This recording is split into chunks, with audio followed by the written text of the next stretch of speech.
আসসালামু আলাইকুম। এতদিন আমি শুনেছি যে মানুষের চর্মরোগ হয়। আজকে দেখেন আমাদের এই যে গাছটা চর্মরোগ হয়ে গেছে।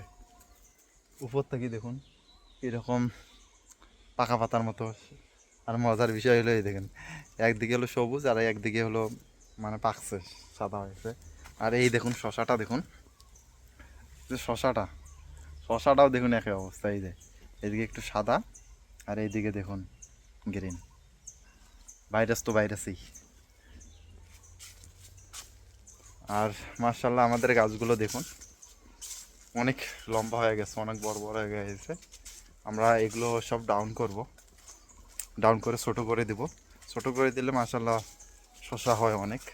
আমাদের গাছগুলো কিন্তু এই দেখুন এইভাবে অনেক ডাল হয়, একটা থাকি অনেক ডাল বাইর হয়। আমরা কিন্তু এগুলো রাখি না, এগুলো সব ভেঙে দিই। এগুলো আমরা রাখি না, এগুলো ভেঙে দিই।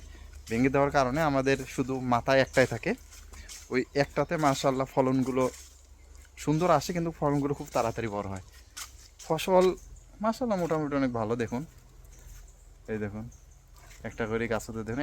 এখন আমাদের সিজন শেষের পথে। তো শশা গাছ লাগালে আমাদের 3 মাস যায়, আর এই শশা গাছ 2 মাস পার হয়ে গেছে।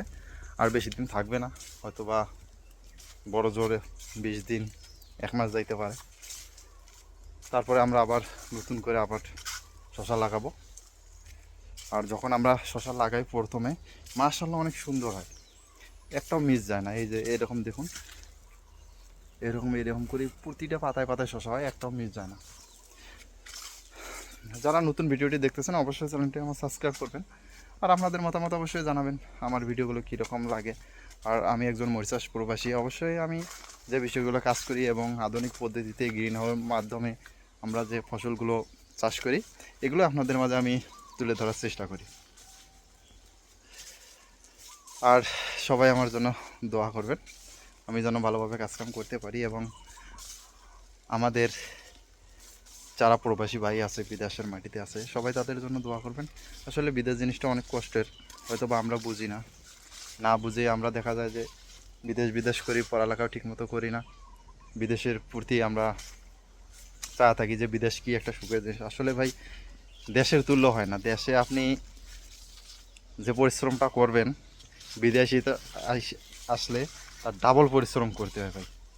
আমরা যেমন সকালে কাজ শুরু করে দিই ভাই, কাজ শেষ করব কখন আমাদের কোনো কিন্তু জানা নেই। কারণ যখন বস আসে শুধু একবেলা, দেখা যায় সন্ধ্যার দিকে আসে। বসও অনেক চালাক, আমাদের যেটা টাইম ওই টাইমে আসবেন, আমাদের টাইম বাদে আসে।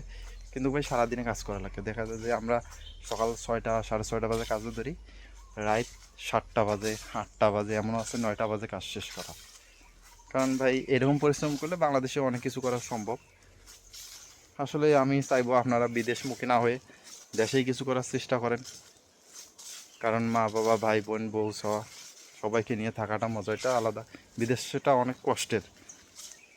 টাকা, শুধু টাকার দিকে দেখলে হবে না, অনেক কষ্টের। বিদেশে সুখ নেই ভাই। সবাই ভালো থাকবেন, সুস্থ থাকবেন। আল্লাহ হাফেজ।